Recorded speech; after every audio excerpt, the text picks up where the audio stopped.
Daily download.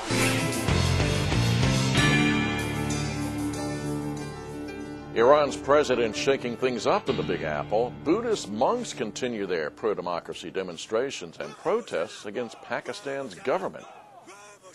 Hello there, Philip Alexio in for Doug Bernard this week. Seems like the whole world is in a protesting kind of mood, doesn't it?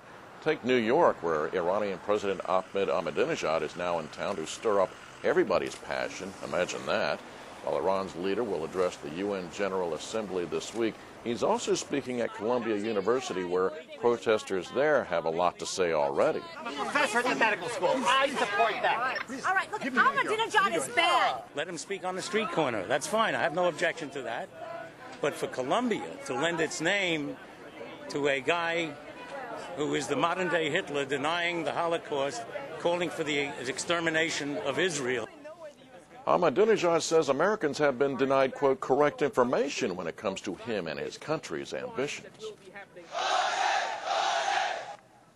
Buddhist monks once again are leading anti-government protests in Yangon, Myanmar. Tens of thousands of people there showing pro-democracy solidarity in a place that was the scene of a brutal military crackdown in 1988. After a week of marching protests, they're becoming more political, yet the public is joining with the clerics in their peaceful chants and prayers, calling for national reconciliation, freedom for political prisoners, and better living conditions. Fervent protests happening in Pakistan as well. Dozens of activists gathering outside the country's Supreme Court Monday, part of a growing opposition to President Pervez Musharraf's bid for re-election. Since Saturday, authorities in Pakistan have been detaining opposition activists as the Supreme Court finishes reviewing legal petitions arguing that Musharraf is not eligible to run for re-election. Mr. Musharraf saying he will step down as military chief if he is re-elected as president October 6th.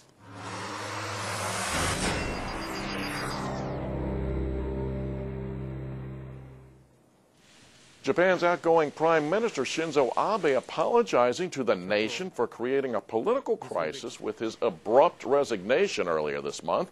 The Prime Minister was hospitalized with a stress-related gastrointestinal disorder 11 days ago, a day after announcing he would step down.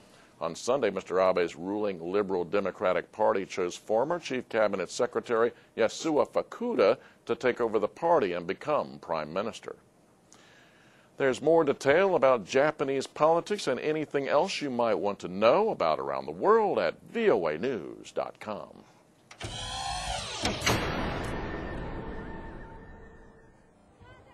Kite flying, a lot of fun, but raising questions when it comes to a movie based on the best-selling novel, The Kite Runner. There's a lot of controversy surrounding the film over a rape scene in which one of the actors, Ahmed Khan Amazada, reluctantly performed in. I told them I don't work this scene, and they told me we will cancel this scene, the rape scene.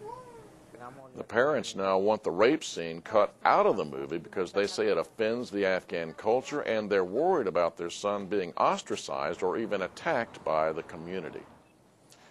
Well, that does it for us today. Thanks for dropping in. See you tomorrow.